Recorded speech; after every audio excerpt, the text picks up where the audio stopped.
السلام علیکم دوستوں، میرا نام ہے محمد یوسف۔ آپ میرا یوٹیوب چینل دیکھ رہے ہیں میرا آفیشیل۔ دوستوں، آج ہم بات کریں گے حضرت بلال رضی اللہ عنہ کے بارے میں۔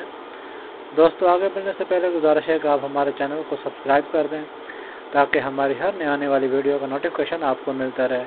دوستوں، چلتے ہیں اپنی ویڈیو کی طرف۔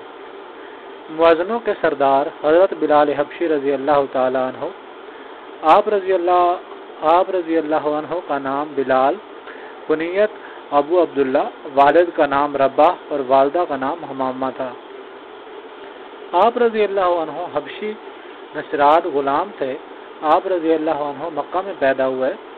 حضرت بلال رضی اللہ عنہ مؤذنین کے سرخیل قدیم الاسلام حضرت ابو بکر صدیق رضی اللہ عنہ کے گہرے دوست اور صحاب صفا میں سے تھے۔ آپ رضی اللہ عنہ ظاہری شکل کے لحاظ سے ایک سیاہ فام حبشی تھے۔ آئینہ دل شفاف تھا۔ اس کو نور ایمان نے اس قدر منور کیا جبکہ معدود چند بزرگوں نے آپ صلی اللہ علیہ وسلم کی دعوت اسلام پر لبیک کہا تھا۔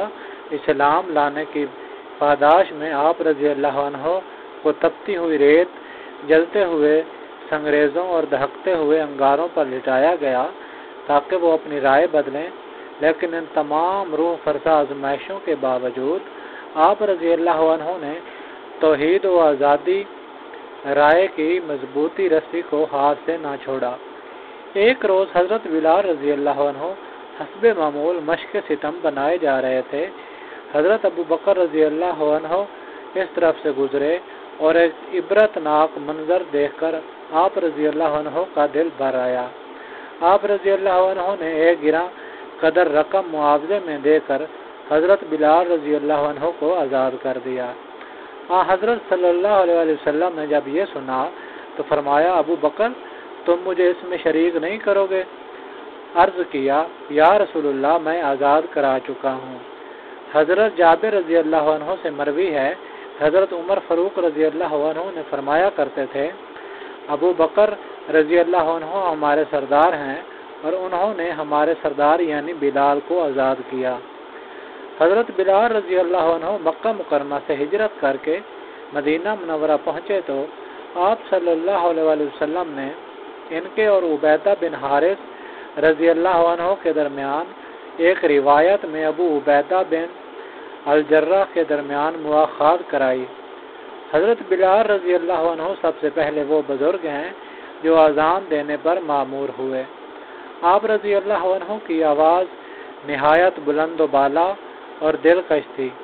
وہ فصیح و بلیغ تھے۔ ان کی ایک صدا توحید کے متوالوں کو بے چین کر دیتی تھی۔ لوگ اپنے کام چھوڑ کر والہانہ وارفنگی کے ساتھ ان کے ارد گرد جمع ہو جاتے۔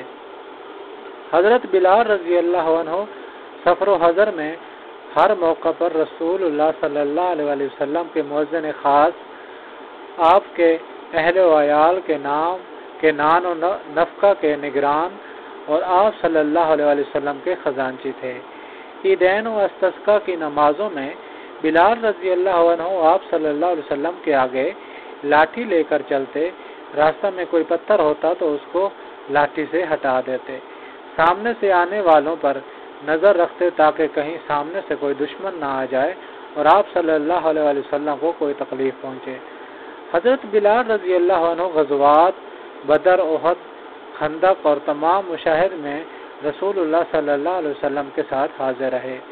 فتح مکہ پر آپ صلی اللہ علیہ وسلم نے حضرت بلال رضی اللہ عنہ کو کعبۃ اللہ کی چھت پر چڑھ کر اذان دینے کا حکم دیا تاکہ سابقہ ظالمانہ طبقاتی نظام کی شکست اور کمزور پسے ہوئے طبقوں کی عزت اور قانون الہی کی بلندی کا اظہار ہو۔ گویا حضرت بلال رضی اللہ عنہ مظلوم عوام کی ترقی اور عزت کا استعارہ بن گئے۔ حضور اقدس صلی اللہ علیہ وسلم کی وفات کے بعد حضرت بلال رضی اللہ عنہ جہاد کے لیے شام کے محاذ پر گئے اور پھر وہیں قیام پذیر ہو گئے۔ آپ رضی اللہ عنہ دمشق میں 60 سال سے زائد عمر میں سن 20 ہجری میں عہد فاروقی میں فوت ہوئے۔ دوستو، یہ تھی ہماری آج کی ویڈیو۔ اگر آپ کو ہماری ویڈیو اچھی لگی اور ویڈیو کو لائک کر دیں، چینل کو سبسکرائب کر دیں تاکہ ہماری ہر نئی آنے والی ویڈیو کا نوٹیفیکیشن آپ کو بر وقت مل سکے۔ دوستوں ملتے ہیں ایک نئی ویڈیو کے ساتھ، تب تک اپنا بہت سارا خیال رکھے گا۔ اللہ حافظ۔